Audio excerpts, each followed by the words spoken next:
Welcome to probably the last ever episode of the Franklin and Pete Show.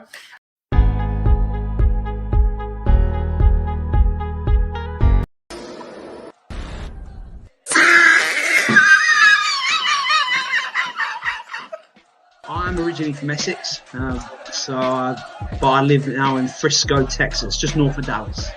Word up. I'm a West Ham fan because of my father, dog.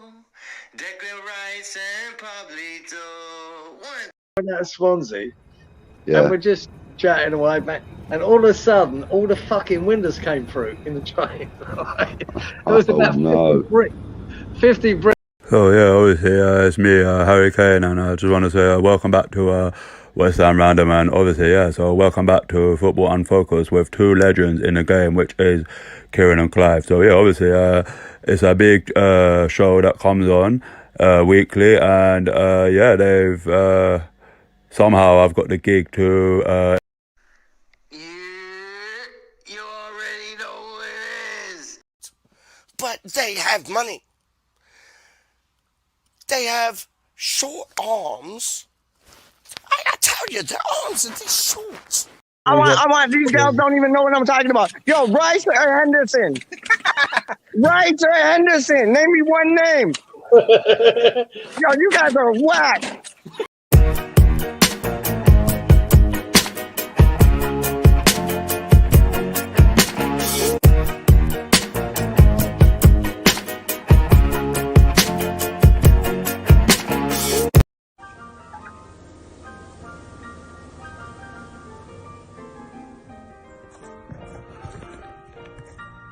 We are fucking massive.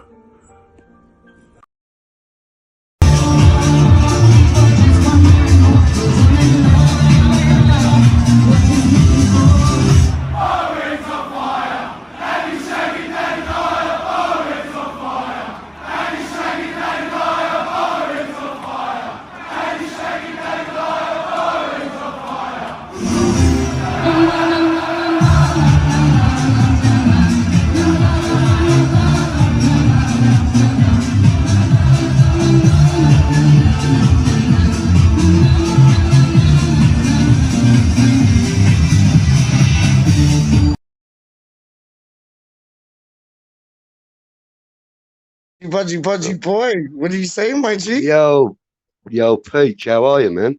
I'm good. And you? Yeah, I'm very good. Right, listen. First of all, before we go anywhere, let's just acknowledge whoever's in the chat. Yes. First in, Happy Hammerette, the moderator. Yes. For joining us, Happy. Early bird catches the worm. Worm. And Happy New Year to all of our regulars, our moderators, and the entire West Ham United family from WeStHaMRaNdoM. Absolutely. Absolutely. Gaza says hi, Peach. Helen is in the house. Hi, Luthers. How are you, darling? Good to see you. Happy New Year to you.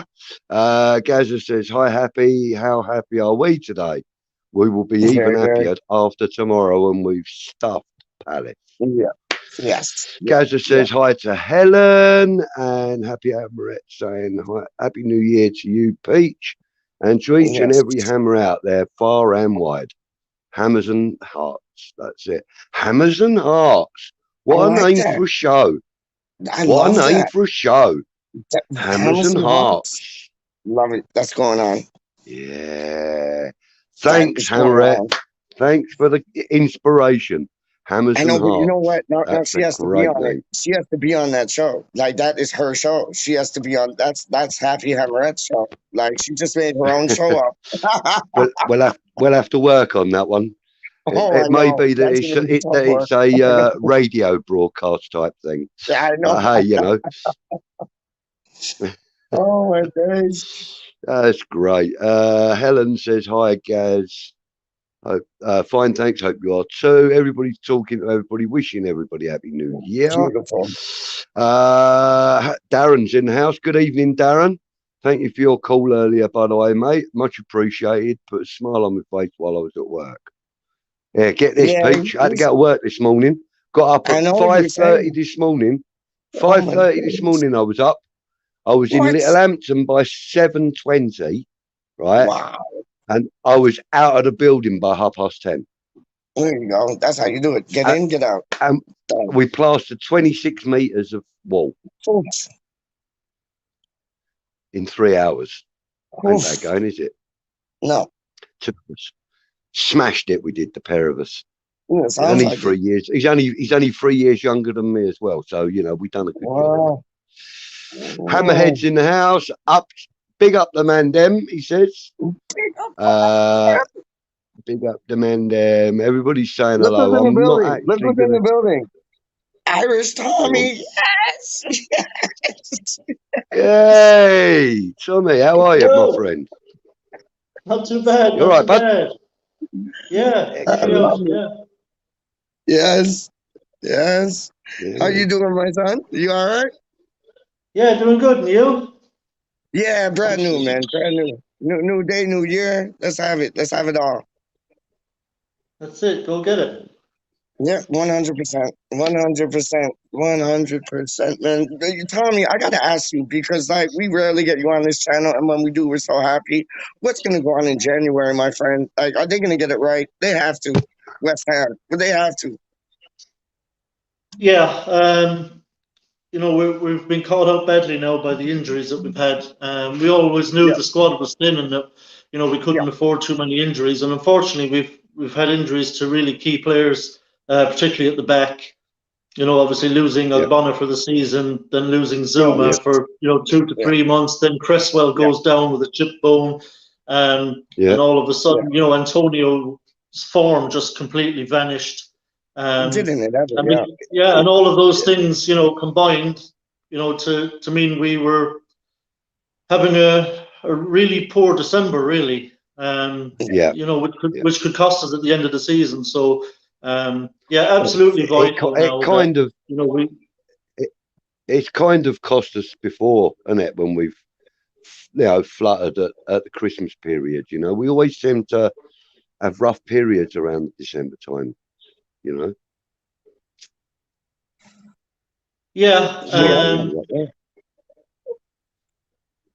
I mean, it was kind of inevitable, really. I think we all knew. Just want to say hi to Happy Hammerette. She said hi in the comments to me, I think. How are you, sweetie? Hope you had a great Christmas and Happy New Year. But yeah, look, I mean, this was kind of always the elephant in the room, wasn't it? Because, you know, we knew we had no cover in certain areas. Okay, losing Ogbonna and losing Zuma, you know, to long-term injuries, and Cresswell all at the same time was unfortunate, but we knew we had no reasonable cover at left back. We knew we had no reasonable cover for Antonio. And you know, we just gambled that things would be fine, and they're coming back to bite us in the arse now. So definitely in January we have to resolve certain positions. I think we will get in a centre back, albeit some good news. It seems like Zuma will be back sooner than we thought. He might be back at the end of January, which would be great. But Moyes, I think, will still go in for a centre back. We definitely have to get cover for Cresswell and Antonio in this window. I mean, look, I know we can play Bowen up top, and he does a good job there. But I think we lose out massively on the wing on the right-hand side when he's not out there. I believe you're right, mate. I mean, the form that Bowen has been in out on that right wing this season has been absolutely sensational. And when we move him up front, although he does a very decent job, we lose out on what Bowen brings to the team out on the right wing. And so we've got to put ourselves in a position in January now where we can replace Antonio with a proper number 9 and leave Bowen where he's most effective out on the right-hand side. We also have to get that covered for Cresswell, because obviously we lose Cresswell. Johnson does okay there, but he's not a left back. You know, he's fine defensively, but going forward, we lose an awful lot when Cresswell isn't there. And it's the opposite with Masuaku, who's really not a very good player. Yeah. He offers a very limited amount going forward, and he's terrible defensively. So 2 positions we have to address are left back and striker in this transfer window. I agree. Who would you bring in? Who like from the names that have been mentioned, picked out the hat? Like who would you bring in, Tommy? Like who are you thinking of? I'll tell you what, I was really interested in Adam Hlozek. You know, given that you know Kretinsky is a major shareholder at the club now, and he owns Sparta Prague, so Hlozek is his player. So I always felt like there was a real possibility that a really good deal for West Ham could be done for Hlozek in January through Kretinsky, that he would do as a sweet loan to buy deal. We loan him for the rest of the season and buy him in the summer. Not sure if that's on, you know, in the plans or not, but it would be a very obvious deal that could be done easily, because Kretinsky literally just has to sort the deal out himself. I mean, you know, he owns Sparta Prague. He's a major shareholder in West Ham. He can make that happen like that. So, in my understanding, I heard someone mention the other day that Hlozek's got picked up an injury, and I don't know how serious the injury is or how long he's out for. So that could kind of put the kibosh on that. But the Hlozek deal is something I've been interested in for a while, because I think he's a kind of striker that Moyes would like. You know, he is now again, he's funnily enough, he's a converted winger, but he's been doing very, very well up front, and he's young, so you know it's always great to get a new young player in. We need to kind of lower the age profile of the team. Plus, he's tall; he's over 6 foot. I think he's like 6'2". You know, and he's a big, strong lad, despite his age. He's a big, strong lad, and I think he could fit into that Moyes system really well. So I'd love to get someone like Hlozek in. Yeah, 100%. Like, and that's a beautiful option up front. But when you look at left back, are we looking to get a left back and who can play center back at the same time? Or like, are you looking at somebody like Aki? Are you looking at somebody like Kaleta, or like, what are you looking at for the left back situation, Tommy? Well, yeah, look, I mean, I think Moyes is almost certainly going to buy a centre back. So ideally, you know, you could probably look for someone who could potentially fill in at left back. Kaleta Carr is a definite candidate for that. He's a left-sided centre back, which is what we're really missing since Ogbonna went out. That's why I think the Kaleta Carr link is probably a very strong one. That wouldn't surprise me. I think he's exactly the kind of player that would fit for Moyes. I think if he gets a centre back in, ideally he wants it to be one who can play in that Ogbonna position, because, like I said, we'll have Zuma back sooner than we expected. I think he could be available, like I said, by the end of this month, or the end of January, because we're not quite there yet. By the end of January, so he'll be looking, I think, for a centre back who can play on that left-sided centre back position to cover for Ogbonna, because he's gone for the season. So Kaleta Carr, I think, is also a very strong candidate, and at a push could play at left back. But I don't think that would be ideal, to be honest, because he's not a left back, he's a centre back. And, you know, a left back, modern day left back, has to be able to get forward and get up the pitch and get those crosses in. You know, what Cresswell does brilliantly well. You've got to be able to defend, but you've also got to be able to carry the ball in possession, get it up the field. You've got to be able to get the crosses in. So I would rather see a kind of a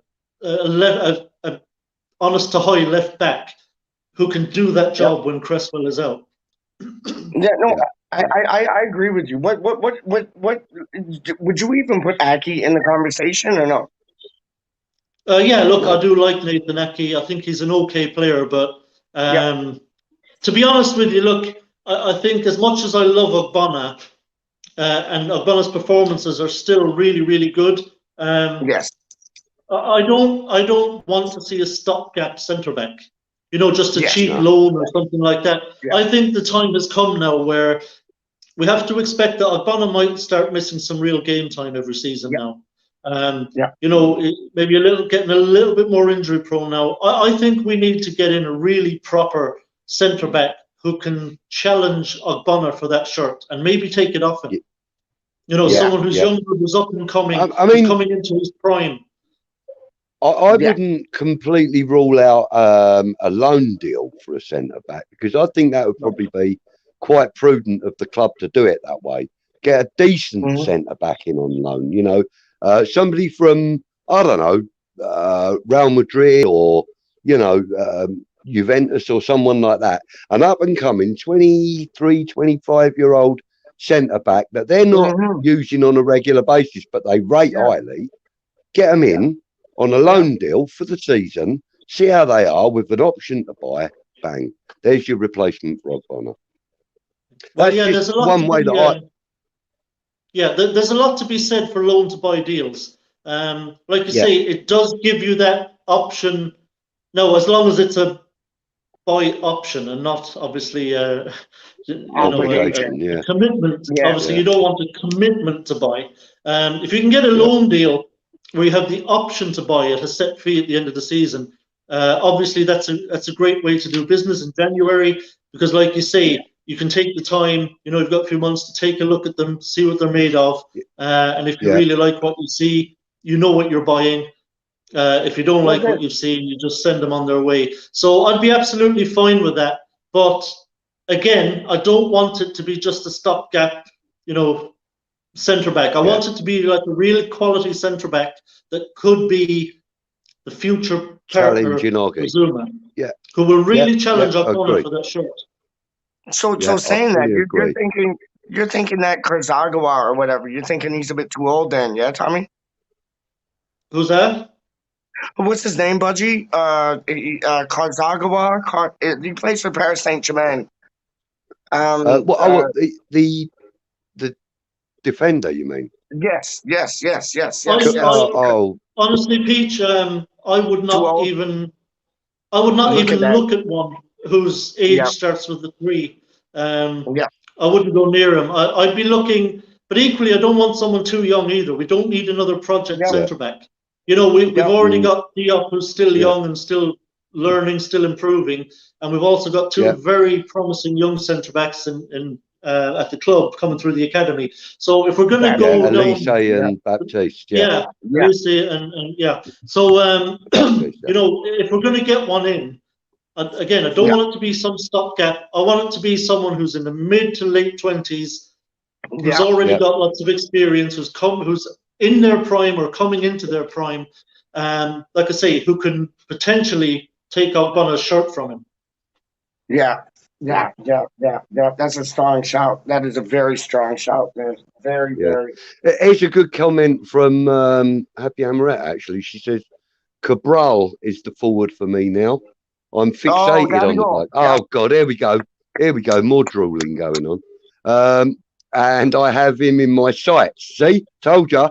Only about £15 million. This goal machine in claret and blue would excite me immensely. I agree. I mean, Cabral does look good. He does look good, you know. I haven't actually seen his work rate in a game. I've only ever seen, you know, clips of him and stuff, you know. But I'll be honest with you now. I'll be honest with you now. I'm not particularly familiar with him, so I can't speak intelligently on him. Don't really know what he's like as forward. As I said, I've only seen YouTube videos of him, so you know, I'm not really qualified to speak too much about him. But I think when it comes to forwards, I think we need to do the opposite with the forward, almost that we're doing with a centre back. I think we need, like a Hlozek, a young forward. Because look, the fact is, Antonio will be David Moyes' #1 striker when he's fit and available. It's as simple as that. Yeah. So of course he will. You're not, you know, I don't want to see some journeyman striker, bench warmer coming in, you know, barely ever gets a game and you know, is only there just to be part of a squad and, you know, has been around the block a few times. I mean, what we need really, because Antonio will be used all the time by Moyes, I think the best thing for us as regards a backup striker is a young, very promising forward with lots of ability, good goal scorer, natural goal scorer, who's happy to come into the Premier League. It's a step up for them. It's a progression for them. And they're happy to come in, train with better players, be part of a better squad, learn, improve, get their game time when they can get their game time, and try and take their chance then to prove themselves and eventually oust Antonio. I think it'll be, people are talking about the likes of Belotti and Encine and all them. They don't want to come here and sit on the bench and warm the bench behind Antonio. No. These guys want to be part of the Italy squad for the World Cup. These guys want to be playing football. You're not going to get them. We need a young, talented striker who's willing to learn the ropes and improve, and isn't going to be pissed off sitting behind Antonio for the time being, who understands that his time and his day will come. So I think that's why I'm looking at. That's why I'm saying someone like Klose would be maybe ideal. I mean, either that, Tommy, or somebody who's world class. You know what I mean? Like somebody that could come in and immediately take on that role and make Antonio fight for the shirt. Do you know what I mean? Like, you've either got to invest. You've either got to invest around 20-25 million for a decent prospect. Or do you go, that extra 15-20 million and go anything up to 45-50 for an absolute worldie? Do you know? I mean, I know he's going to cost you twice as much money, but imagine, an absolute worldie challenging Antonio. Jonathan David. Is it Jonathan David? Like, go get David. Jonathan. I mean, Jesus Christ. David, I'll tell you what, David will score you some goals. Like, if we're gonna, I agree. I think there's two routes you can go. You can go the young, promising striker, who looks like a great prospect, who learn the ropes, sit behind Antonio for a while, is there if and when we need him, if Antonio gets injured or suspended. Like I already mentioned, a Hlozek type. Or you go all out and say, right, we're buying Antonio's replacement right now. Yes. Because, Antonio's form hasn't been great, and he's getting a bit older. So, if we were to go all out, I'd be delighted. If we were to go and replace Antonio right now with a Jonathan David, I'd love to get him in. I'm telling you, he's going to bang. Someone in the Premier League is going to buy him, either this January or in the summer. And I hope we don't miss out, because I think David is going to score an absolute. Oh, gosh, he's a done deal. He's definitely going to be gone in the. He looks the absolute. He looks the absolute business. And I'll tell you what, he's there to be got. Any team that wants him can go get him. He is there to be got. They will sell him. I don't. In case you haven't heard of him, he's a Canadian striker, and I know people think Canadian, but I'm telling you, he's like a diamond in the rough. He's a brilliant striker. He's going places.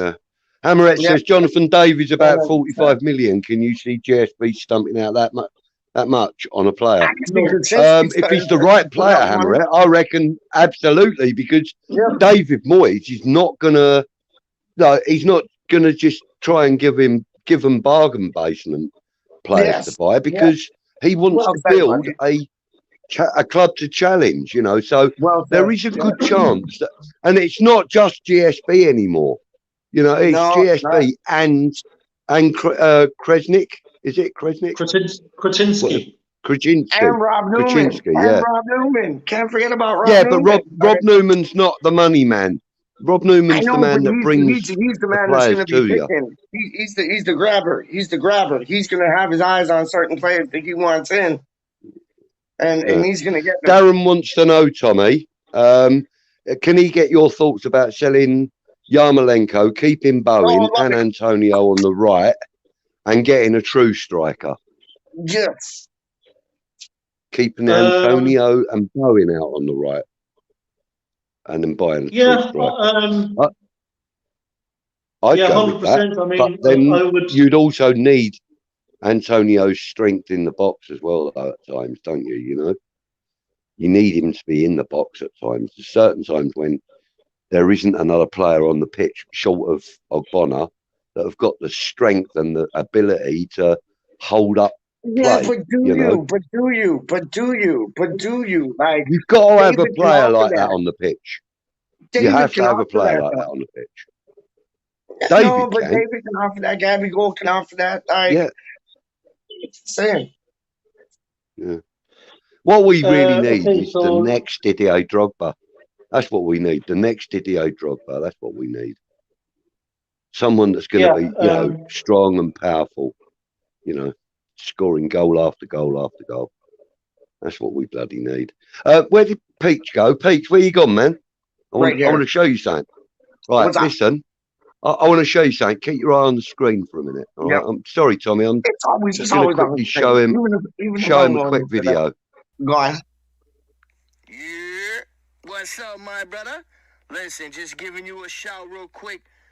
Doing all my messages, send one attention, everybody. This the last one, you know what I'm saying? The best for last. Young Pichavelli, what's going on, brother? Hey, just heard that we won. Vlasic finally scored, so that's good. Everybody could leave him alone and get off his nuts. He's going to come good, and there's going to be a lot of people in their feelings.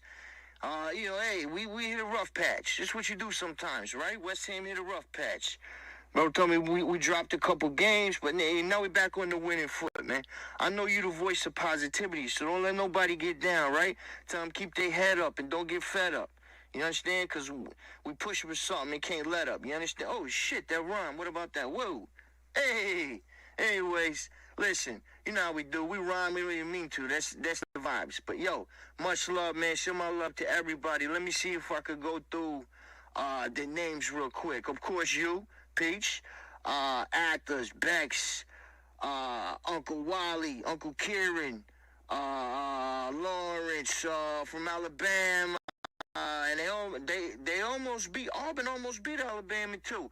Who else? I can't remember everybody, man. Gaza. Damn, I'm Uncle Leo. I'm gonna forget. So let me just do this. Everybody up and down the line, cause I don't want to forget nobody's name. Bro said I forgot somebody one time. Who is it? Oh, Franco. Hey, tell Franco much love, man. Love Franco. I ain't mean to forget him out, man. So make sure Franco gonna get a big one. Freaky Franco, you heard? Huh? OG Franco doing bids in Texas. What's going on, baby? Anyways, much love. Up the motherfucking hammers. We doing bits. They can't stop us.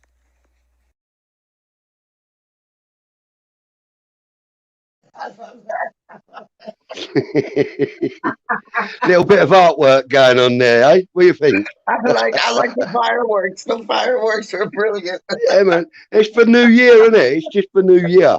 I'll do a new one for tomorrow. I know you will. I'll do a new one. But yeah, okay. I thought, yeah, I'll pop all the names up on the screen. Yeah. I love Charlie Boy. What a character. Even prison can't keep that man down, I swear. No, mate. Still sounds positive. Being, But to answer Darren's question from a little while ago there. Yeah, in January, I'd love to see the back of Yarmolenko and Masuaku. Not many. Yeah. Yarmolenko, like, for sure. He's on too much, Tommy. He's on way too much. Yeah, Yarmolenko just doesn't offer really much of anything to the team anymore. As he's not even doing anything as an impact sub at this point. No, he's not. Masuaku, again, same thing, brings absolutely nothing to the team. I'd like to think we can get rid of both. I don't think, to be honest, might as well get rid of either of them. Because he'll feel like we need the squad numbers that we've got, Premier League, FA Cup, Europa League. So he'll probably want to keep the squad together until the summer. But I would have no issue whatsoever with getting rid of Masuaku and Yarmolenko. I think it's time for them to move on. Yarmolenko obviously is on big wages, so I think we're literally just going to have to give him away, which I would be fine with. But we'll save so much just on wages alone with him off the bill. We'll save so much. As for Bowen, I think as for Bowen, obviously we all desperately want to keep him. I do. My only worry is that Jurgen Klopp is a big fan of his, and I don't know what Liverpool's plans are in the transfer market in January. I imagine they want to make one or two signings because they're starting to slip up a bit in the league, and Man City are starting to just pull away a little bit. And I think they'll be desperate to do something in January to try and kind of peg them back. So my worry is a potential big bid for Bowen from Liverpool. I think one is inevitable. Whether that comes in January, I don't know. But I think certainly next summer, I think Liverpool are going to come in big for Bowen. I just hope they don't do it in January. I think I'm absolutely certain we'll lose Bowen to Liverpool. Either in January or the summer. Tommy, we've been there before, haven't we? Remember Lanzini? He was linked with Liverpool because they wanted kind of like a revamp. But it's like they're dwindling right now. You're right. Liverpool are dwindling right now. So them in for Bowen, we've seen it all before. Like they wanted Lanzini like nobody's business. Do you think that the Bowen situation is a bit more serious? Like, do you think they're going to go all guns blazing? Yeah, I think this is way more serious problem for us. Because we have it on record that Jurgen Klopp, he's said it himself, that he's a huge fan of Jared Bowen. We know he is. Bowen is his kind of player too, and he's tearing it up in the Premier League last season and this. So he has unbelievable consistency as well. And I hate to say this because I know Bowen loves being at West Ham. He's very happy at West Ham. And, I don't think he's like looking to leave necessarily. But I do think part of the motivation this season and why Jared has been so good are two reasons. I think number one, he desperately wants to get in the England team for the World Cup. And I think he's playing as hard as he can and as well as he can to try and catch Gareth Southgate's eye. But I also suspect that part of it is that he's also kind of almost auditioning every week to Jurgen Klopp to say, look, come and get me, bring me to Liverpool. That's the worry. I think he would want to go to Liverpool if a bid came in. You can't blame him for that. No, and you know what, Tommy? Tommy? Honestly, like, I'm West Ham through and through, but you know what? He would be such a phenomenal player at Liverpool. Honestly, he would, wouldn't he? Really, he would. Like, he'd outshine his highest expectations at a team like Liverpool. But we're on the way up, but we're not at that Liverpool realm yet. Do you know what I mean? No. So, unfortunately, when it comes to Bowen, I think it's inevitable that we lose him either in the January transfer window or in the summer. I think he will be a Liverpool player sooner rather than later. That's my honest opinion. You can almost see it. The question then becomes, listen, as long as we get the right price for him, I'll get over it. If Liverpool come knocking, we've got to be talking about 60 million here. At least 60, 65 million. We've got to be talking in those numbers if they want Bowen. His market value is absolutely 60, 65. There's no question about it. So if we can get that kind of money for him, then, we could go out and splash. Say it happens in January. We could go out and splash. Moyes could say, right, I'm just going to move Antonio back to the right wing, and I'm going to go and splash out on this forward. Say it's Jonathan David or whoever it is. We're going to splash out on a number 9, Antonio back out onto the right wing for the rest of the season, and I'm going to go get my centre back, and I'm going to go get my left back, and whatever else he thinks he needs to boost the squad. So it's all doable. I hate to lose Bowen because he's such an important player. I'd rather keep him, obviously, and build around players like Bowen because they're so good. He's a hammer of the year so far. But if we're able to build around that, brilliant. Yeah, I have to be realistic. That we likely lose him soon to Liverpool. That's my feeling anyway. Maybe I'm wrong. Hopefully, Jurgen Klopp doesn't like him 60, 65 million. Maybe he thinks that's a bit rich and decides to go elsewhere. I hope he does.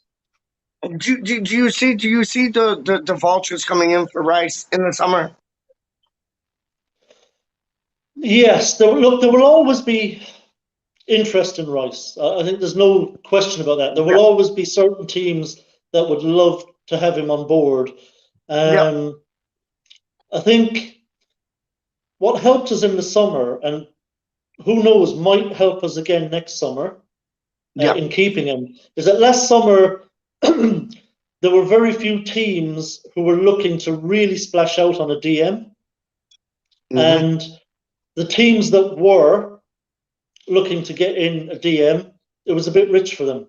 They didn't want to splash that much money on one position, or they had a priority major signing in a different position. Like Man United, for example, their priority, I'm sure they would have loved to have gone and got Declan Rice in the summer. There's no question about it. United would have loved to have gone in for him.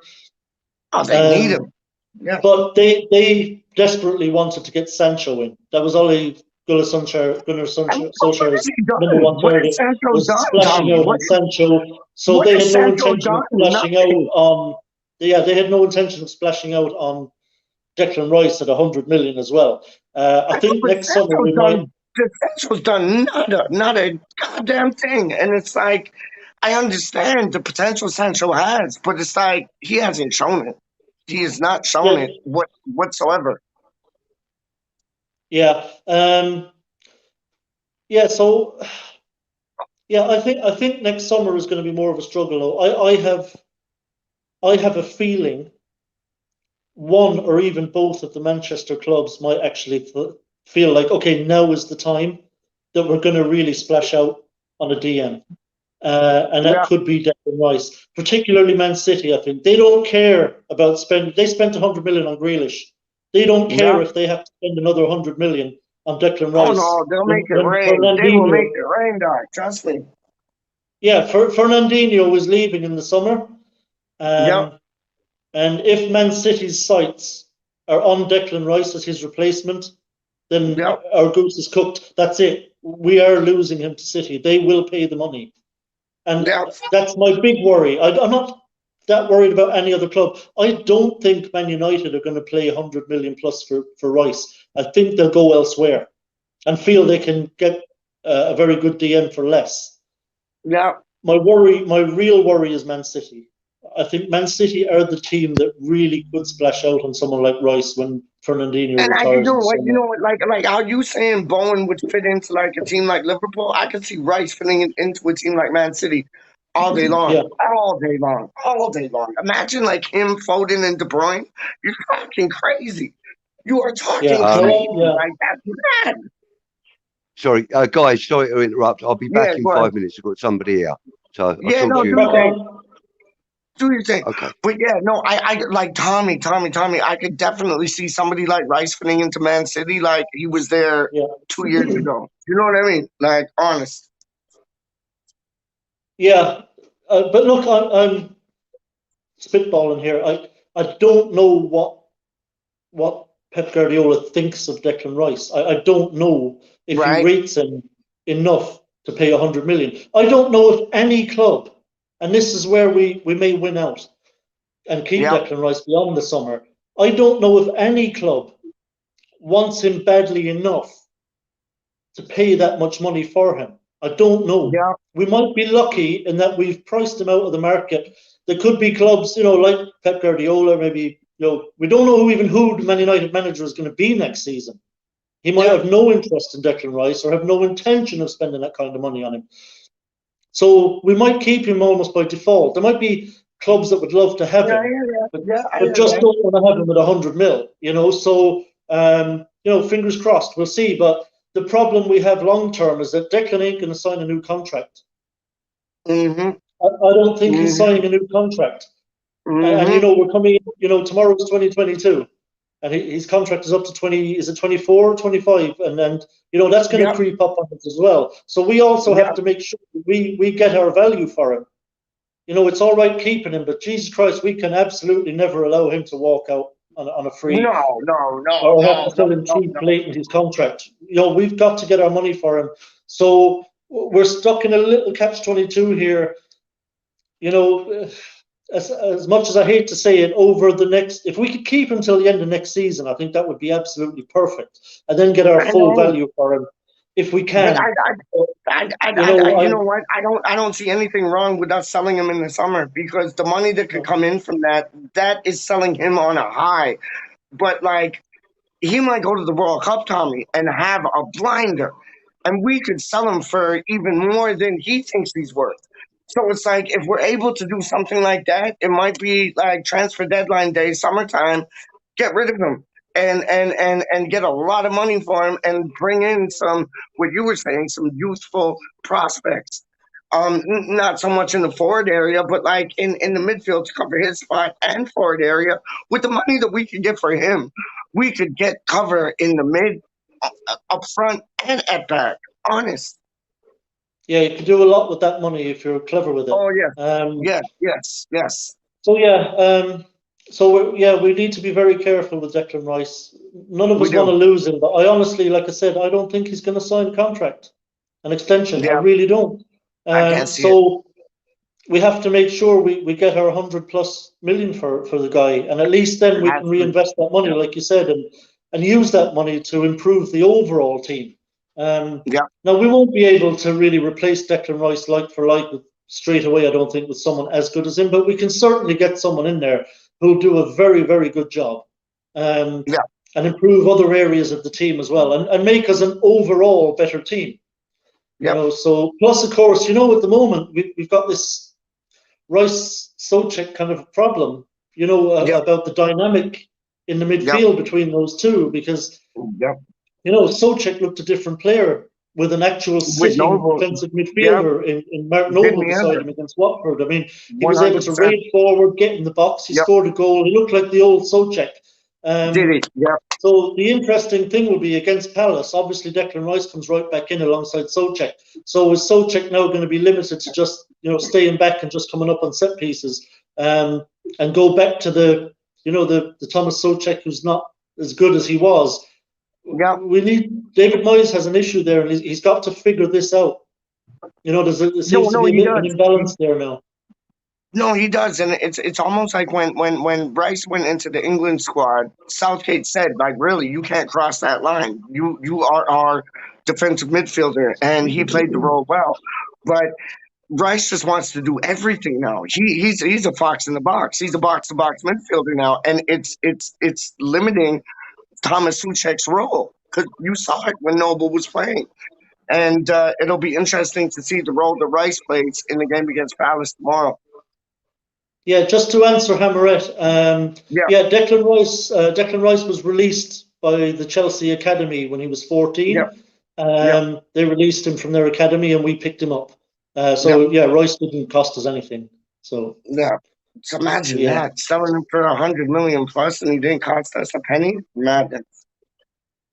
This Chelsea really screwed up there.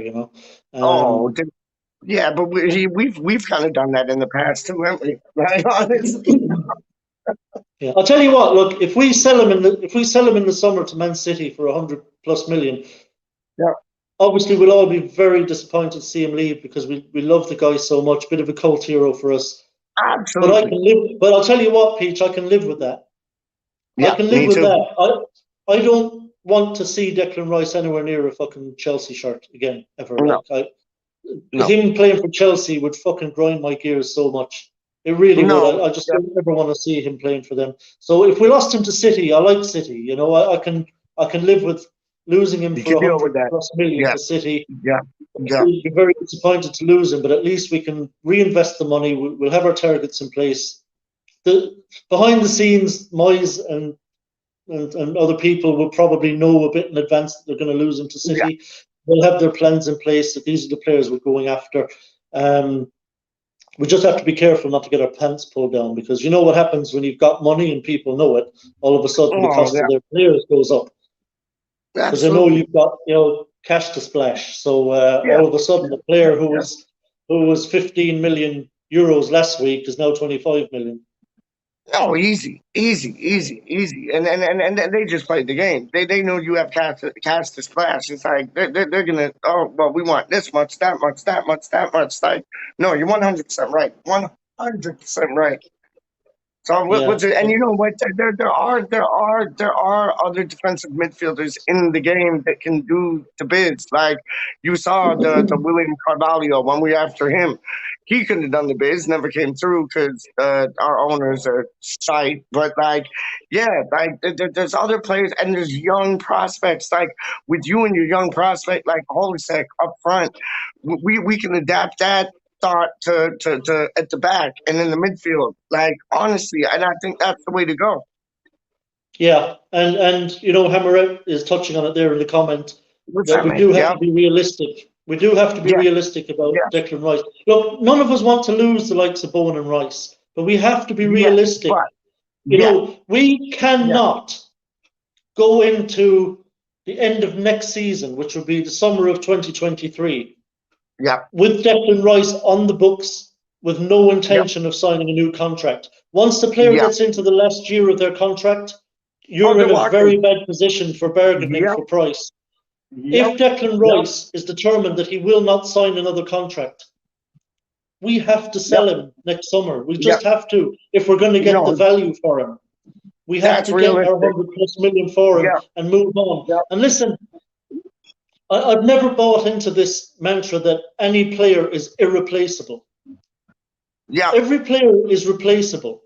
Okay, you have to be smart about your recruitment. You have to identify the right player and bring them in. But we could absolutely spend, sell Declan for 100+ million and spend 30 million or 35 million on an absolutely top class, cracking defensive midfielder. We could. 100%. He'll do a great job for us. So we just have to be pragmatic, I suppose, about how we deal with the Rice situation. Absolutely, it's proactive. We have to pragmatic, proactive. We have to because what you said, if he runs down the time, he's gonna go for nothing. And he has like a big price tag on his head right now. If he lights up the World Cup, that price tag is getting bigger. Cash in while it's going your way, and we have to do that with Rice, man. Yeah, and look, I would love nothing more than for Declan Rice to sign a new contract to 2026, and for us to say, right, he's not for sale at any price. Yes, we're keeping him, and for him to be happy to stay. That's the perfect situation. But I don't think it's realistic, unfortunately. You know the way I see it realistic, Tommy. I see it realistic if we get into the Champions League this season. If we get into the Champions League this season, which is a big ask. But if we are able to do something like that, I see that kind of turning Rice's head just a little bit. That would give us some hope, if we got Champions League football, obviously the English sides don't have to play qualifiers. We go straight to the group stage. Yeah, that's what I mean. So that might be something that might persuade Declan to sign a new kind of extension to take it to another 4 years at the club. 4 or 5 years. I would love that to happen. I don't know where Declan's head is at on that. I don't know. Maybe he's at the point now where he feels like, okay, next summer is the time for me to make that next step, which is, I can understand. Fair enough. I'm never going to begrudge him, going to like a major club and wanting to play Champions League every season and try and win Premier Leagues and stuff. I can't begrudge the guy that. His talent, he should be playing in that kind of team, but I would love to keep him. We all would. We'd all love to think he'll spend his career at West Ham, but it's just not happening.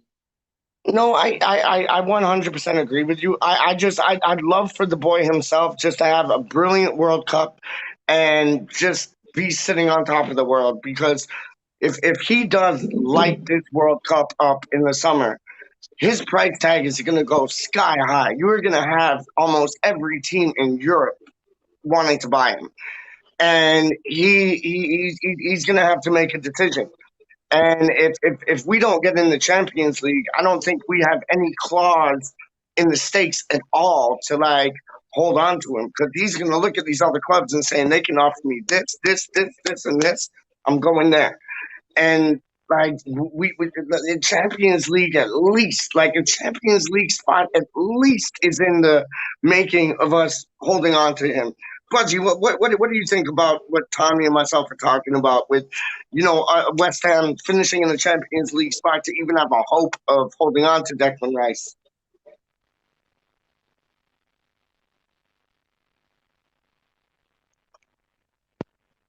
Your mic is muted. Yeah, your mic. Thank you. Cheers. Thanks. Thanks. Thank you, Tommy. Thank you, Tommy. The earphones weren't working. That was the most sense you made all day.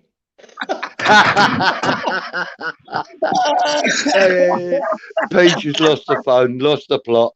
I think that if we have a good show in a semi-final or a final position in the Europa, I don't think Declan will go anywhere. That's my honest belief. Okay. I think a semi-final or a final in the Europa, that is a massive progression for this club. And Declan Rice is all about progression. And he's all about pushing this club to the best possible position we can be in. And that's what he's all about at this moment in time. And yes, I do believe he will leave, but not yet. I think he's got unfinished business with us. That's my honest belief. I hope I'm right. The problem we have, and me and Pete were talking about this a minute ago, is his contract runs out in the summer of 2024. And he seems to have no intention of signing a new one. So if we're going to sell him, we're going to have to sell him sooner rather than later. We cannot let his contract run down. We can't let it get to the final season of his contract. It puts us in a bad position, so that's the predicament we have. If we're going to sell him, we have to do it next summer, in my opinion. Yeah, I agree. Yeah.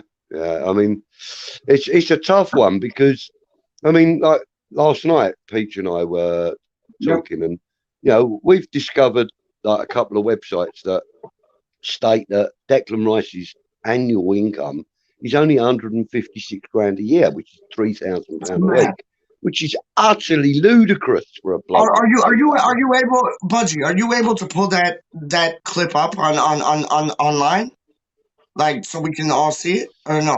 I haven't got the laptop now, so okay, no worries. No worries. Hang on, let me see if on the phone it won't allow me to share my screen. So no worries. But that was the talk, Tommy. Like if you go on Transfer Market or other websites and you see like weekly wages, keep doing your thing, Budgie, and you see weekly wages, Tommy, it's like apparently. And they got it right from like what Yarmolenko earns, 115,000 a week. They have it right on what whoever else earns. Apparently, Declan Rice is only earning 3,000 quid a week and 156 million a year, and he is way, way, way more worth than that. And apparently, there we go. I've got it on their books right now. No, there you go. I'm sorry, it's right across your face there, Tommy, but that's from I can't remember who that was actually.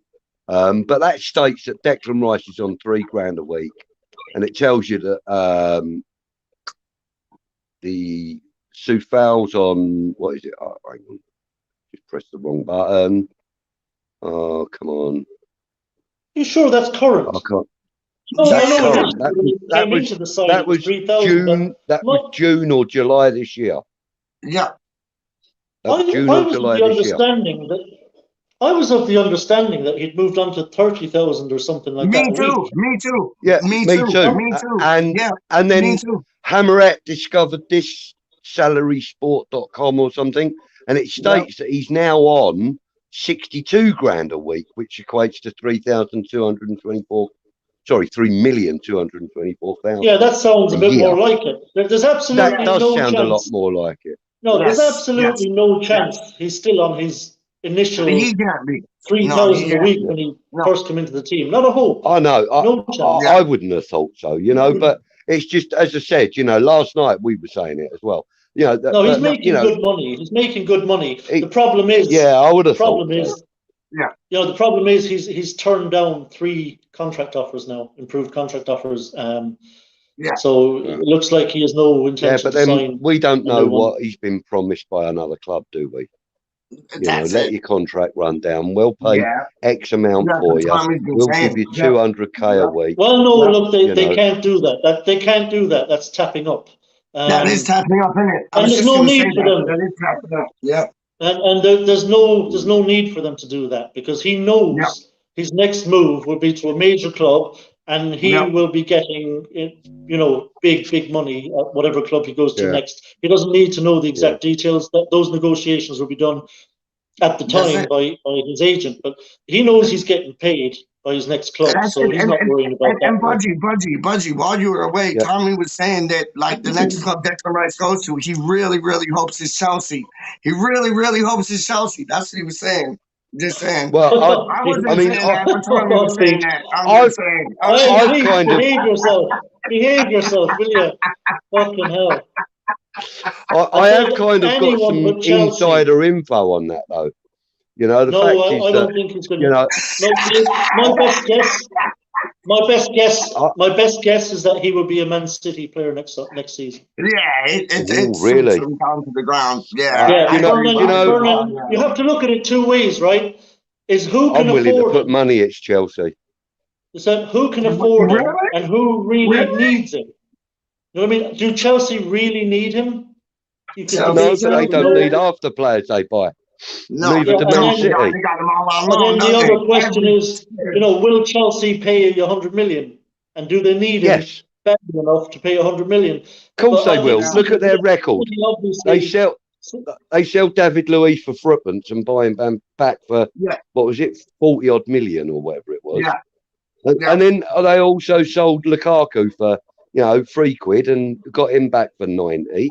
They are likely to pay that kind of money. Chelsea are the only ones that are like that. Do you remember when Schürrle, De Bruyne, and Salah were on Chelsea's books and they got rid of them like loose change? Yeah, it just depends on whether or not Thomas Tuchel is willing to drop 100 million plus on a defensive midfielder. I think it's more likely that Pep Guardiola would do it because Fernandinho is retiring. So I think we'll see. It's interesting. Look, I'm not ruling out Chelsea. Obviously, they could bid for him. Honestly, I kind of favour Chelsea for three reasons, really. One, he's already in London. He's already, he hasn't got to move anywhere. Right? Chelsea don't care where a player is coming from. Oh no, I know that. Chelsea I know care that. Where their player is coming from. No, it's not Chelsea caring. It's Declan Rice. That's what I'm thinking. He hasn't got to unsettle himself. He can stay living where he is. Blah blah blah. Number two, he is a Chelsea supporter, self-confessed Chelsea supporter. Family, yeah. And don't get me wrong. Listen, that's a whole other. Don't get me wrong. I know the Chelsea connection with Rice. I'm not sitting here saying Rice wouldn't go to Chelsea. Of course he would. No, I'm talking about whether Chelsea, i.e. Thomas Tuchel, likes Declan Rice enough and feels he needs a player in that position enough to drop 100 million, which is a massive chunk of their budget, on Declan Rice. I'm not convinced that he'll be willing to drop that much of his transfer budget on one defensive midfielder. I think Pep Guardiola would. Oh, 100%. Because he's got Pep Guardiola. If he's willing to negotiate, Pep Guardiola has a brilliant squad. Pep Guardiola does not need to go out and buy 4 players next summer. He feels like I need a replacement for Fernandinho, and that's my major issue, he'll have no problem dropping 100 mil for Rice if that's what he really likes. Rice is your man. If he drops Fernandinho, Rice is your man. Like, I hear what Budgie's saying, and it makes sense. And I hear what you're saying, and it makes sense. Yeah, but I think Fernandinho gets dropped, Rice is in there like swimwear. Honest to goodness. Yeah, so we'll just have to wait and see. I hope not. Yeah, Jesus. Of all the teams in the world that Declan Rice could go to, Manchester City and Manchester United are the two I don't want him to go to. I could even swallow him going to Liverpool or Tottenham. I could even swallow him going to Liverpool or Tottenham. I could, Oh, but not no, to man. Manchester. Why not, man? No. What's your thing? It would fucking. I wouldn't be happy, but I could swallow it. No, it would fucking kill me to ever see him wearing the Tottenham jersey. It really would. It would kill me. It would kill him. That's not going to happen. He wouldn't go there. I don't think he would go there. No, I really he wants don't. to make a big step up. Well, what's the point in going from West Ham to Tottenham? It's fucking pointless. Yeah. You know what I mean? Yeah, like you're fucking, waste a fucking space club like Tottenham Hotspur for fuck's sake. Yeah. But, I think not a chance. Sorry. Yeah. Look, all we can do is pray that. Yeah, all we can do is pray that somehow we can convince him to sign an extended contract. And then just tell everyone else to keep their hands off that he's not for sale. That would be ideal, but it's not realistic. In a nice way, tell him to piss off. Like Rice is one of our own. Like basically. Why be nice about it? Just tell him to piss off. Why be nice about it? Be Rice about it. Yeah. Yeah. As soon as they say Declan Rice, hang up. Yeah. Yeah. I mean, I kind of see where you're coming from with that Fernandinho thing, though, Tommy. I hadn't give me 2 seconds. Give me 2 seconds. Yeah, sorry, guys. mate. Give me 2 seconds. I can see where you're coming from with that. I hadn't thought about that before. I'm sitting here thinking, well, Man City don't need him. They really don't need him. Not at this moment in time. But I didn't think about Fernandinho's age. That's the one thing I didn't think about. But I really don't want him going to bloody Manchester. God almighty, that would be so. I could live with him signing for City. I have nothing against them. It'd be fine with me. I just don't want to see him in a Chelsea shirt next season or any time, frankly. I'm fine with City and Guardiola and all that. It's fine. But another thing we talked about when you were away is I want to get your opinion on this. Yeah. I think we're going to lose Bowen to Liverpool either in this January window or in the summer. I think he's gone to Liverpool sooner rather than later. I don't think Bowen will be a West Ham player next season, possibly for the second half of this season. I think he'll be at Liverpool. I think Klopp has already come out and said he's a huge fan of Bowen. Plus, Bowen's performances have been sensational week in, week out. And I think Klopp is ready in the bid soon for Jared Bowen. What do you think? You're probably right. He's probably ready to bid for him today or tomorrow. He probably is. I'm hoping that Jared Bowen's got no interest in going anywhere, though. And I'm hoping the club ain't going to entertain it either. Ideally, mate. Listen, for me, I'd rather keep him than Declan Rice, and that's the truth. That is the truth. I'd rather keep Jared Bowen, and because, let's be honest, we haven't had a player like Jared Bowen in many, many years.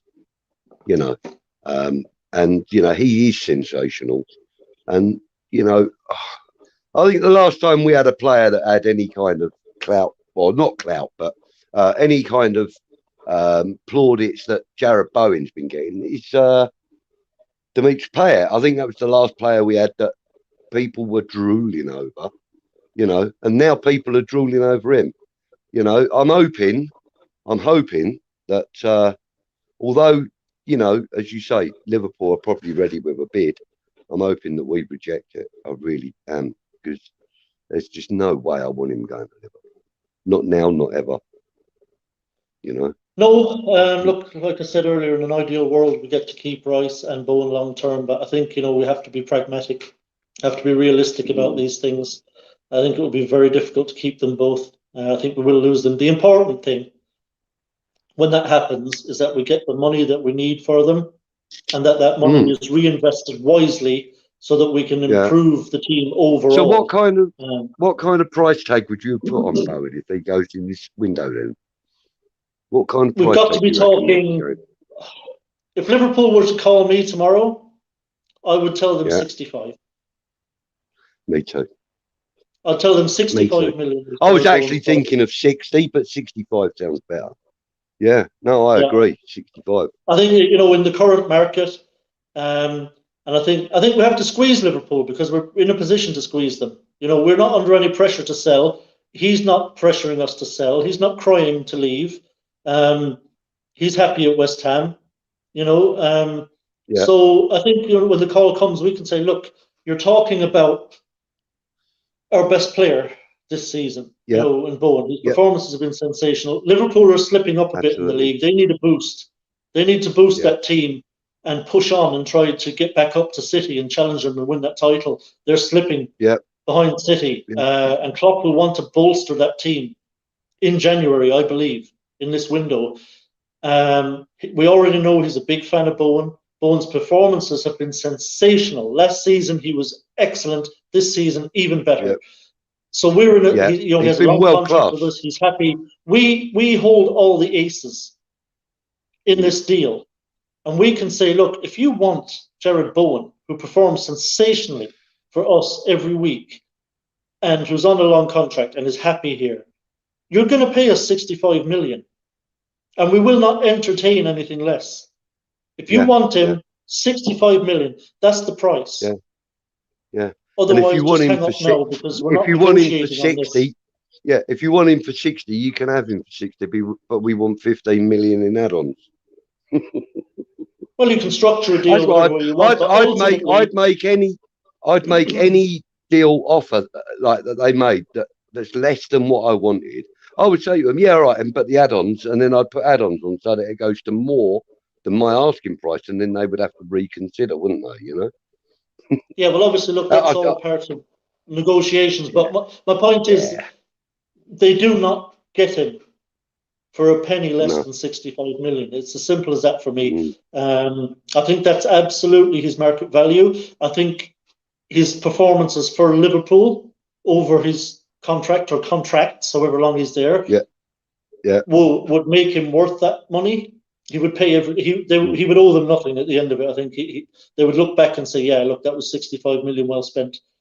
The way the market is, that's his value. And like I said, we hold all the aces if anybody wants to come in for Bowen right now. So 65 million would be absolutely what I would be talking about, nothing less. Yeah. Yeah, I mean, I wouldn't want to sell Bowen at any cost, to be fair, you know. For me, he is the future of the club, you know. He could be, you know, like I actually came out and said a few weeks ago that I felt that Jared Bowen has the potential to be the next Paul Gascoigne, you know. I really do believe that. It's not just a throwaway comment. I mean, I actually believe it. And, you know, I mean, don't get me wrong, Gascoigne was an immense character, and Jared Bowen hasn't shown as much of that, but that makes him a better player, in my opinion. That makes him a lot more kind of easier to you know, easier to accept. And yeah, I don't get me wrong, Gazza was incredible with the ball, absolutely incredible. Probably one of the best players, you know, that I've ever watched in this country. But I think Jared Bowen's equally as capable of becoming that top player, you know. And I wouldn't see him do it in Claret and Blue. I don't want him going anywhere. You know, I really don't. Well, look, I think Jared Bowen is our future. Yeah, look, I mean, Liverpool might not come in with a bid, you know, so it might be a moot point. So you know, it might never happen, but I just suspect it will. I'd love to keep Jared as well. You know, you want to try and build around these players if possible. But that will require progression. You know, it will require, I think at the very least, to keep these kind of players happy, you know, we're going to have to be playing European football, at least Europa League again next season. And I think, you know, in this year's Europa League, I think it would really help if we went on a big run. You know, if we went deep into it, like semi-final or final, or even going and win the thing. You know, I think that would really help. You know, players like Bowen and Rice. The thing is, a lot of people are like this. A lot of people are tipping us to win the Europa. You know, because you know we've kind of set our stall out really now, haven't we, in that competition? And you know, there's a lot of people out there that are already sort of saying, look, you know, West Ham look good. They look like they could win it. And if we did, that's immediate Champions League qualification. I don't think Declan would be interested in going anywhere until he knows the outcome of this. I really don't. I don't think he'll want to go anywhere until he's completed the task at hand. You know, Declan's not one of these guys that's going to jump ship. Definitely not. Mm. Well, look, Liverpool is still Liverpool. Whatever way you slice it, you know, even if we're doing very well and we win the Europa League, qualify for Champions League, I still think, you know, when Liverpool come in for a player, you know, or if Man City come in for Rice, it's, you know, I have to be realistic. I know we try to make scenarios where they would turn down those kind of clubs, but I just don't see it, to be honest. I think when those clubs come in for players, you know, there's just too much of a draw for those clubs, and I think they would say, look, I want to make this move. I think they would want to do it, even if our best case scenario came around where we won the Europa League, which put us in Champions League this season. I think when them clubs come in, I think they're still massive, massive clubs, and you know, and they're going to be doing this season in, season out, winning trophies regularly, and that's what players want ultimately. And obviously there's a certain prestige that comes with playing for these clubs and a profile. It massively bolsters your odds of playing for England. You know, it's I think once them clubs come in, I think we lose them, I'll be honest. Yeah. I mean, Happy Amaret makes a point here about, you know, what if we tell him that he'd be our captain when Rice leaves in 2023? Well, the thing is, Mark Noble is retiring this year, which means that Declan Rice will then become club captain. So then they're going to need a vice captain. So if that was offered to Bowen, that may be enough with the wage and everything else. It may be enough to persuade him to stay. But, you know, like you say, Tommy, you know, there's always that risk that a club like Man City or Liverpool I mean, I understand, and you know, their heads turned. I understand where Hammeret's coming from, that you want to do as much as humanly possible to try and keep these players, but I still think it's kind of clutching at straws a little bit. Like I said, I don't want to keep repeating myself, but them clubs come in for a player. I think, you know, their heads get turned, regardless of what we try to do. I think their heads get turned. Luke reckons disagree with Luke. I would absolutely no way, no how would I sell Bowen for 50 million. I think it's undervalued. No, but I think the club probably would. I don't think so. What did we pay for him? What did we pay? I think the club would absolutely turn down 50 million for Bowen. I really do. I think the club would be looking for close to what I'm talking about. 65. How much did we pay for? How much did we pay for him? It was somewhere in the region of 15, wasn't it? 20 million. 20 was around 20 million, yeah. All right. Oh, okay. So I disagree. £30 I think million 50 profit million, on that. Yeah, I think 50 million is undervalued. I really do. Yeah. Gazza says, Happy, tell Rice you'll massage his legs for the next 10 years. For another 10 I'll do years. whatever it takes. You know, peg me if he promises to spend his 50 million plus Origi. That's actually quite a possibility. 50 million plus Origi. That's actually probably going to be a realistic offer, actually, I would have thought. Yeah, look, if Liverpool came in with 50 million 2025? Yeah, you know, I think if Liverpool came in with 50 plus Origi, you would have to entertain that. Of course if we're interested in Origi, obviously, but we might not be. I don't know, but that would certainly get my attention. Yeah, he's 25, Bowen. So well, that's it. You know, he's great age as well for clubs wanting to sign him, isn't he? Yeah, it's brilliant. I mean, it's perfect age for Moyes, isn't it? You know what I mean? I really can't see him being happy if the club said, "Yeah, we're going to sell Bowen." You know? Yeah. Happy says, "Can't we put a clause in that every assist he gets, they have to pay us?" We'd be getting money off him every week. Fuck you. That's it, yeah. Bowen will be benched after African Cup of Nations. Yeah, so I mean, there's a lot to be said for that, but Gaza, it doesn't matter what Liverpool fans think. They don't sign players. If Jurgen Klopp loves him and wants him, doesn't matter what fans think. Yeah. They don't canvass the fans like, which player do you want us to sign in January? No. So tomorrow it will be 2 years to the day that we signed Bowen. He has well over doubled in price already. Yeah, he has. He has doubled. He's more tripled. than doubled. He's tripled in price. I reckon so.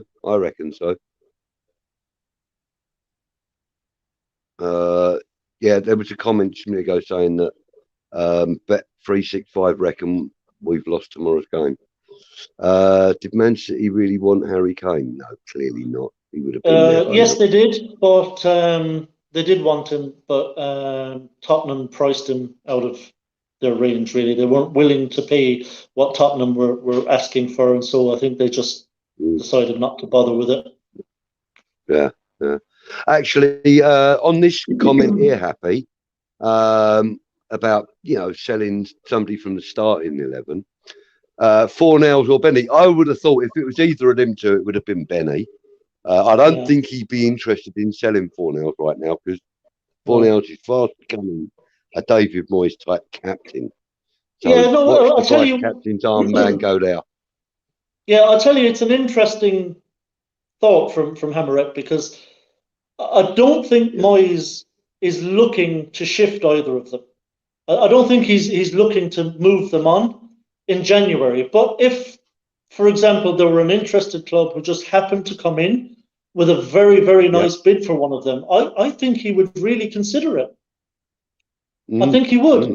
If a club, say Barcelona, came in and said, look, we're interested in Fornals, and put in a bid or whatever. If it's a nice bid, one you can start negotiating with, I don't think Moyes would slap their hand away and say, no, it's not for sale. I think the likes of Benram and Fornals are potentially for sale if a club actually come in with a bid. I think Moyes would definitely. And I'm sad to say also, Happy Hammerett, I think Lanzini would go into that category as well.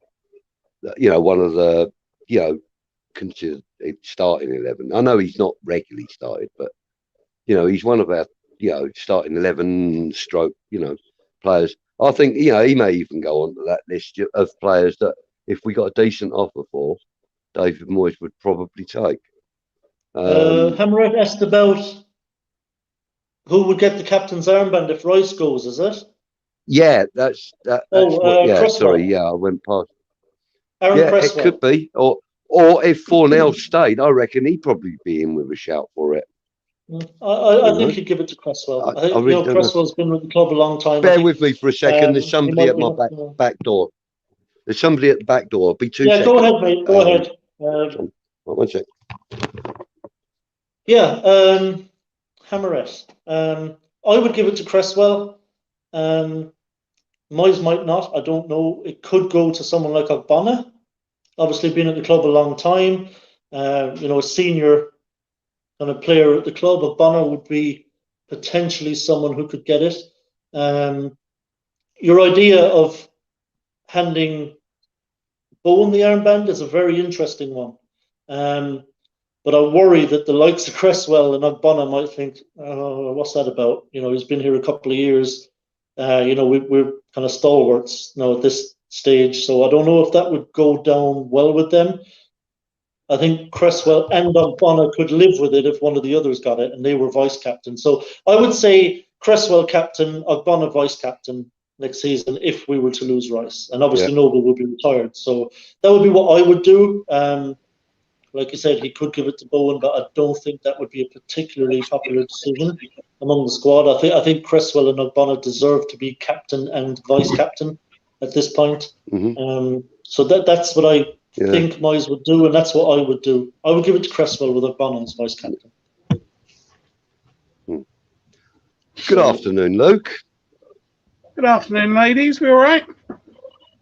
Yeah, I'm good. How are you? Good. New Year, Happy New Year, and all that. I know it's not quite yet. Thank you, sir.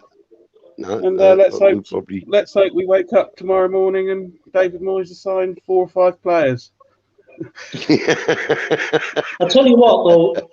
Let's hope Lingard's on the menu. Yeah, I know that's obviously a bit tongue in cheek. Sign 5 players tomorrow, but it does kind of make me think of it's kind of a good point in a way, because I think we have to get on our signings early in the window. I think we should be starting to get business done from tomorrow. And I don't want to see these, deadline day scrambles to try and get this player or that player over the line or get them in. I think if we're going to do business in January, we've got games, we've got injuries, got certain players not on great form as well. And I think we've got to be on it right from the 1st of January. We've got to start going for the players we want and get these deals over the line in the first week, 10 days, 2 weeks of the window. I'd love to see our first player in the first week. Let's put it that way. And another player in the following week, or if we're signing 2 players, say, get them in early as possible, get these deals done, because the games are going to keep coming thick and fast. Yeah, I totally agree with you, Tommy. But again, I'm a bit like you, mate. I live in the real world, and I know West Ham, they are not going to sign. We might, if you're lucky, we might get 1 in the first week, but West Ham, they'll leave it till the last. And it'll be the one we're all expecting. It'll be Lingard. And I'm thinking that in fairness to West Ham and the way the transfers work, it's almost like if a player's available, he goes down the pecking order in terms of clubs until he finds sort of one that will sign him. So we could be behind some teams, but they drop out, and then we sort of swoop in behind them. Because if there's in inverted commas bigger team after a player, or a team that's going to just throw a massive amount of wages, #Newcastle, we're almost behind some players. So we need to sort of, I agree, Tom, we need to have our ducks lined up. But if there's a player that becomes available, we can swoop in and get that we didn't have on our necessarily available radar. I think we need to have some money in the bank just to go and get that player. Because January is hard work. Yeah. Yeah, well, it is the weekend now, Hammerette. So, he always has someone hovering around his back door on the weekends. Well, actually, this sounds really bad. It was one of my son's friends. That sounds really bad, doesn't so it? Wrong. So wrong. Terrible. But he is over 18, so Listen, Newcastle, you brought up Newcastle there, Luke. Newcastle have got a serious problem even in January, no matter how much money they've got. Yeah. Because all they can do is kind of chuck wages at a player and, bonuses here and silly money at a player to try and persuade them to join a club that might be playing in the Championship next season. If Newcastle were mid-table, I think they'd be in a much better position to beat us to players. But I think they're in a weak position despite the amount of money and wages they can offer. They're going to struggle to sign the players they want to get. I mean, they're going to have to use a kind of scattergun approach almost, Newcastle, and just see which players are going to be willing to come to them and take the extra money to play in a team that might be relegated. You're asking players, if we give you this extra amount of money, say every week that West Ham aren't willing to give you, are you willing to take that risk that you'll be playing in the Championship next season? Like Lingard wants to play for England in the World Cup. He'd be crazy. He's not going to do that playing for Newcastle. If he goes to Newcastle, there's absolutely no way he's going on a plane to Qatar. I'm not being funny. The only way Lingard's going to get a shout for England is if he comes to us, or if he was to go somewhere like, for argument's sake, Arsenal or Man City or whatever. If he was to go to another recognised, well-respected club, if you like, then he'll get a shout. And he'll get a shout with us as well, obviously. But he wouldn't get a shout if he's at Newcastle or somewhere like that. No, I don't think. If Lingard goes to Newcastle just for the money, I'll lose all respect for the man. That's like, I will. You're making a career-killing move for the money. Yeah. You might be playing, knowing you might be playing in the Championship next summer. That would be absolutely ridiculous. And I think that's the problem that Newcastle are going to have. I don't think Lingard will do it.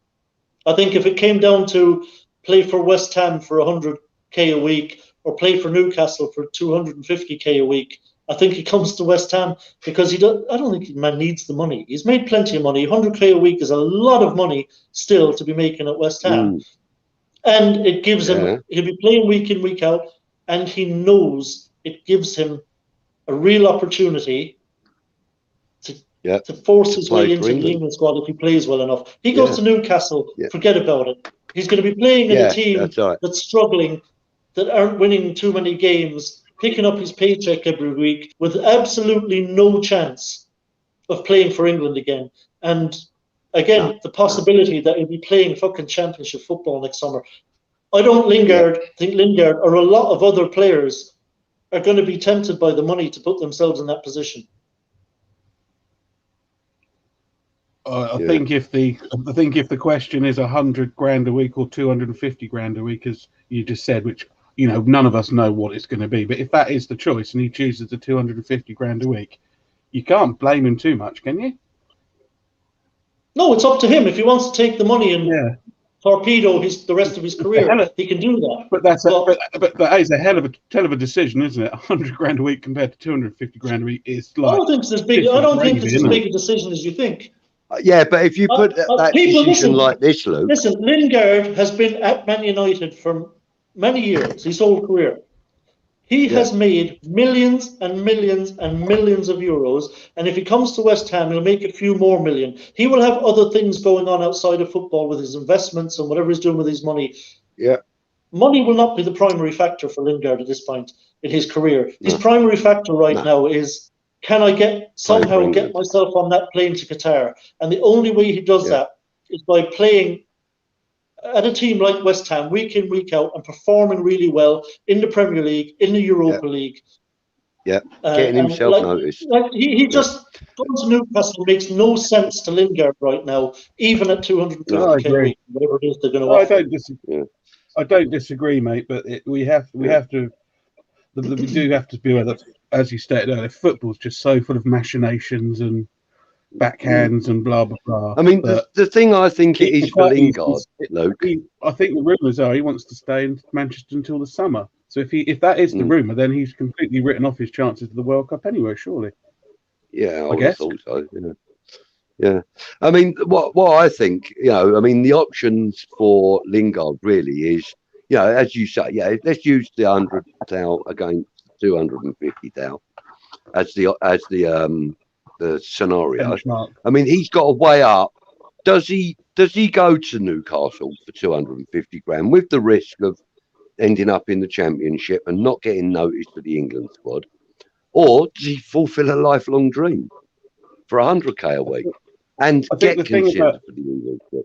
The thing about relegation, I think that isn't necessarily an issue, because I reckon if he signs for Newcastle and they get relegated, I don't think he'll play a minute of Championship football. He'll probably be sold straight away again, you mean? Or even loaned out and someone picks up his wages. I mean, it might be a beautiful thing if Newcastle sign him, get relegated, we sign him on loan next summer, and they pick up half his wages for us. Yeah, that would be a good scenario. But I'd rather. But no, I would love to get Lingard back at the club. We're going to lose Benny to the AFCON now shortly. I think we all would. But going back to the business done in the first week, if Lingard's putting our plonker, we just have to walk away. Yeah, I think so. Yeah. Yeah, look, none of us know what's going on with the Lingard thing. It might happen. I'm not going to lose any sleep over it. But it would be lovely to get him back in. He is a baller, and he did a great job for us in the second half of last season. And he was very popular at West Ham. And all the other players really liked him, and he got on brilliant with the other players. He really loved the atmosphere around the club and the squad. So I think if Lingard is going to leave Man United in this transfer window, I think we are absolutely the prime candidates to land him. I have to agree. I really do. But until he's got that scarf holding over and cameramen are taking photos of him, I'm always a bit. I'm still waiting for West Ham to sign Kerry Dixon in 1988. Sorry. Until they're signed. Yeah, just have a feeling that one might not happen now. Mm-hmm. Yeah. Yeah. And then I'm stuck. Might have to let that one go. If the question is who West Ham going to sign, I'm like, I have absolutely no idea. Yeah. I don't think any of us do, Luke. You know, it's a bit of a shallow pool of players available, aren't there? Really? Yeah, for us, yeah, definitely. I mean, there are some teams out there that could go and get a player that's very happy in his job, blah blah blah, offer them the right money, with the right prospects, you know, like Man City do and things like that. You know, for us, it's a lot more limited. You know, we can't necessarily at this moment in time encourage people to join us with things like Champions League football and that. So, well, you know, also as well, it might be a good season to have absolutely none of your players at the World Cup, because they're going to come back absolutely frazzled. Look, there are a lot of very, very good players out there that we can sign. Look, the top clubs, the likes of City, Liverpool, Chelsea, United, all them, there's only so many players they want to sign. And they usually want to sign the kind of cream of the crop type players. It still leaves an awful lot of very, very talented players for clubs like West Ham to go in for. And we're in a strong position to sign players right now because, you know, we're in a very healthy position in the Premier League. We're still looking at the table in a position to challenge for the Champions League spot to finish fourth. We're still in that hunt. We're in the knockout phase of the Europa League. So we're in a strong position compared to a lot of Premier League clubs. You know, to make signings. I think with our shallow squad, we can also offer players a pretty good chance of first team football.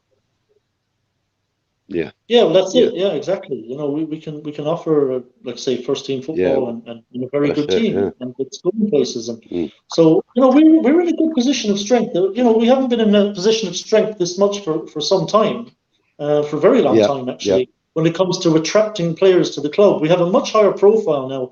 You know, a lot of these players we're approaching, if we'd have approached them, you know, 3 or 4 years ago, they'd have said, who? You know, we approach them now. They know who West Ham are. You know, they've seen us beat Chelsea, beat Liverpool. They've seen us playing Europa League, you know, and walking our group. And, you know, and so, you know, they've seen us knock Man City out, you know, the Carabao Cup, whatever. They know we're a bloody good side now. And we'll probably end up doing the same to Barcelona in the Europa. It'll probably be us that get Barcelona, and we'll probably smash them 3-0 or something. I saw it was years ago, and he must have been at Everton still, and it might have been Football Focus or whatever. But they were interviewing David Moyes, and they were following him around his office, and there was a room, and they had a quick shot of it, and he shut the door, and it was basically you got a quick snapshot of it, and it was about half a dozen whiteboards, and he had his first team, players he was going to move on, how long he thought the players were going to be at the club, and then he had 3 or 4 whiteboards that were saying priority, second, third, as it were. And I guess his methods haven't changed. So I reckon there's a room at Rush Green somewhere that's got a load of whiteboards in it with a list of players. Yeah, should we go and have a look? Yeah, we'd have never heard of him anyway. I'll come and get you. Yeah, you know, go do a little sneaky. He's a great planner to get players, but it's whether or not A, you can afford them, and B, I mean, the same as you guys, I don't know how much money we got. It's been rumoured that we've got around 50 to 60 million. That's what it's been rumoured so far.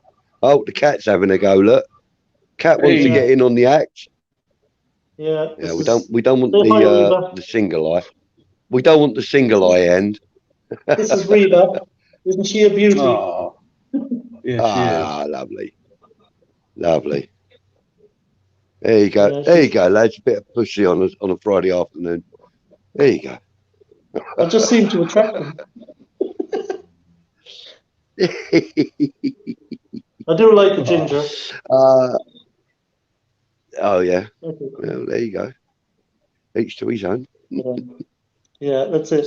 Okay, Rob saying every January is a massive letdown. It is, but the thing is, Rob, you've got to adjust your expectation levels. You know, we know that January ain't David Moyes' time. He does what he has to in January. He doesn't do what he needs. I don't think it. Honestly, Budgie, I don't think it's anyone's time. We had a good one a couple of seasons ago when we got Souček and Bowen. But let's be honest, no team gets value or good signings in January. I think the last one I can remember, I think Liverpool got Suarez years ago, but they also signed Carroll at the same time. Disagree. I think this is an old worn out kind of trope now that there's no good deals to be done in January. We've done historically some of our best business in January. You already mentioned Bowen, Souček. For those of you who might be of the slighter, older persuasion, if you remember under Harry Redknapp, we were really struggling. Can't remember the exact season. We were really struggling. We brought in Hartson and Kitson. We got Hartson in from Arsenal and Kitson in from Newcastle in January, and they were an absolute revelation. I agree with you. I have never bought into this January transfer window. You can't get the value. You can't get the players you want. Yeah, I understand it's a little more work to get them in than it is in the summer, but I don't buy into this, and I will not accept it as an excuse at the end of January if Moyes is making them excuses because we haven't signed players. I will, and I guarantee you go on Twitter and the fan base will not accept those excuses that it's the January window and you can't get value. Yeah, no, I agree.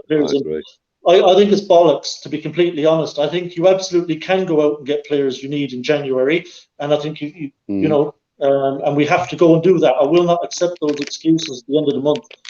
You know, if that's what we're hearing from the club, I think it's bollocks, and I think it's a cover for clubs not investing the money that they ought to be during the January transfer window. So I'll be pissed off if I start hearing that bullshit towards the end of the window, I'll tell you. I mean, for me, I think the January transfer window is more important than the summer one because the January one determines the second half of the season. Do you know what I mean? Like if you we got Lingard in, right? We were okay, we were doing well, but we got Lingard in and we became the informed club for the next couple of months or so. You know, so I think the January window is just as important as the summer. I mean, look what, you said, look what Lingard did for us when he came in last January. You know, it was a great signing. Yeah. Had that been a permanent signing, that probably would have been the signing of the century. Yeah, we got that close to a Champions League spot. If we'd have played better up in Newcastle and won that game, we'd be playing Champions League this season. We were 2 points off the Champions League spot. You know, so January can be a massively important window, and if we get this window right, and we get the right players in that bolsters the team and makes us better, the second half of the season. Can either of you two guys remember what result we got against United when we couldn't field Lingard? When we played against them in the second half of the season, can you remember what the result was? That was the one that we lost when the ball went out of play and Rashford ran onto it. I think home we lost 3-1. We should have. The ball curled out of play, and we lost 2-1. I think the ball went out of play. Do you remember, over the sideline and curled back in, but the linesman didn't give it, and then Pogba scored. That's right. So that was. That was horrible. But anyway, I have to shoot off, guys. We've been going nearly an hour and 38 minutes now. I've got to shoot. I can't stay on any longer. But listen, thanks for having me on. It's been fun talking about it. It's always a pleasure, mate. Always a pleasure. Yeah, and I'll come back again sometime. Happy New Year. Thanks for coming in. Have a good time. Come on, you irons. All right, Luke. Just you and me then, son. I'm not going to be on here for too much longer myself. Right, let's just have a little look and see what they're saying in chat. Hammerette says, Robs, I disagree. We've got Bowen, Tommy and Jay Lings in January windows. Tommy who?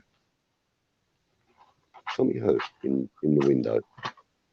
Oh, I see. Sorry. Yeah, we've got Tommy. Yeah. My bad. Read it wrong. But if they increase in value, we will sell rather than build on the squad. That's not always the case, Rob, but I do get what you're saying. We have done that for a long time. I think as Tommy said earlier, we've got to be aware that if a Liverpool or a Man City come in for one of our players, offer an acceptable amount of money, they're going, aren't they? Yeah. So do you think? Well, you obviously think that that Bowen would go for less than 65, then, though.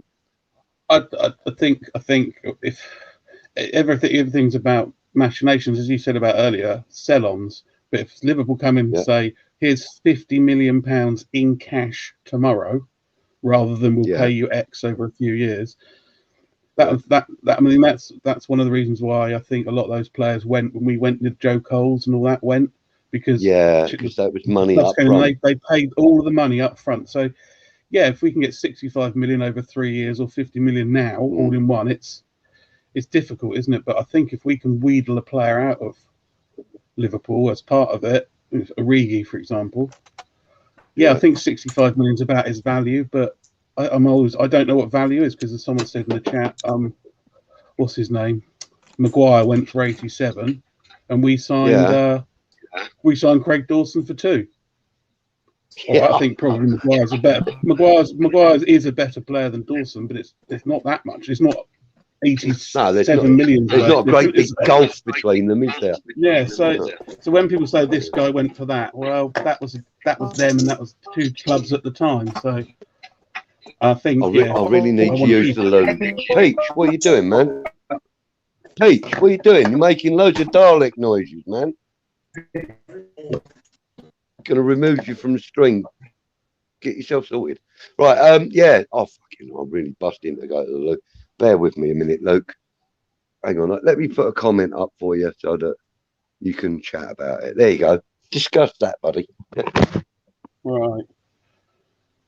Aside from Masuaki, he can go. Yarmolenko can go. Fredericks can go. Rudolph can go. Randolph can go. If you had to sell one, I wouldn't sell anyone. I don't think we've got the players in the squad to sell. The only thing, if a massive bid came in for one of our players, you'd sell them just for the money. But I wouldn't be selling anyone until we sign some players. To be honest, our squad's so small. I think that answers it from me.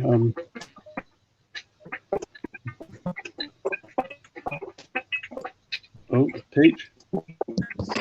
Yo, I'm back. Peach, you're still Daleking, mate. Yeah, so I just said for Happy's, I'd sell all the 4 she mentioned, but I wouldn't sell anyone else unless we got silly money. Right, hang on, bear with me. My daughter's on the phone. Bear with me.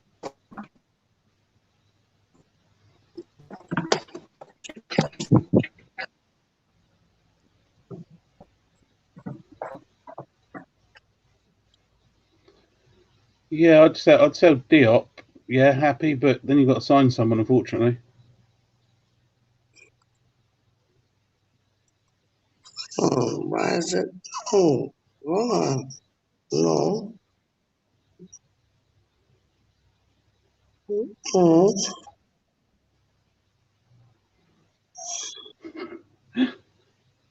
we go.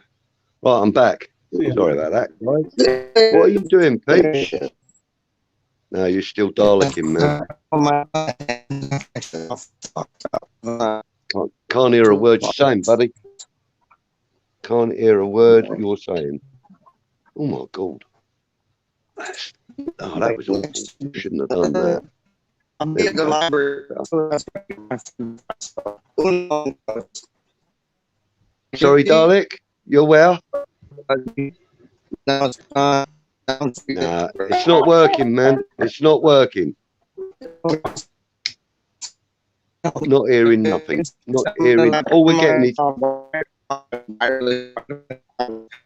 We're not hearing you. We're not hearing you. We can't hear you.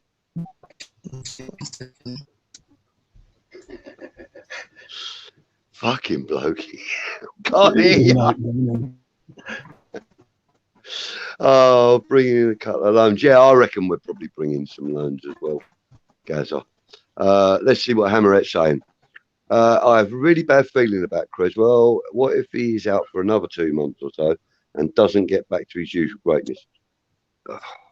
Trust you to be the voice of what's the word I'm looking for, Luke? Come on. Pessimism, that's the word. Yeah, trust you to be the voice of pessimism, Happy. Come on, you're supposed to be happy. What is wrong with Cresswell? He chipped a bone in his back when he hit the post. Oh, did he? Because I think we've missed him well, missed him probably more than the centre backs. Well, yeah. I mean, the thing is with Creswell, he's more than just a wing back or whatever you want to call him, left back. He's more than that. You know, he's so much more than that. He's a dead ball specialist. He's he can frighten defences by going round them and whipping balls in and stuff like that. You know, so yeah, he does so much more than the defensive work. But then when it comes to the defensive work, the guy's on fire. He's on fire. Going to get my Wi-Fi, says Peach. All right, mate. Well, we can't really hear you, but I get that message, man. Rob says I would sell this channel to Netflix for $1 million. No, is that 1,000 quid?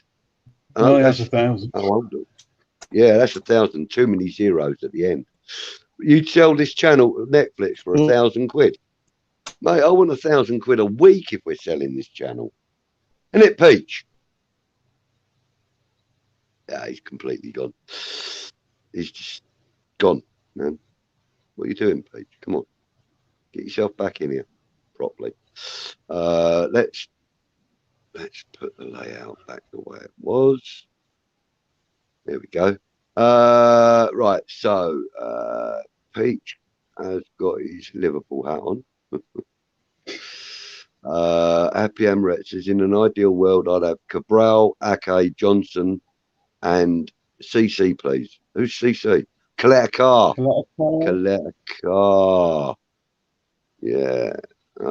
See that everybody's laughing. Meant to say 100 million. Okay. All right. Okay. Yeah. Right. Just think we're all calling for Cressy to be sold a couple of seasons ago. How much we have come to rely on him since he's upped his game again.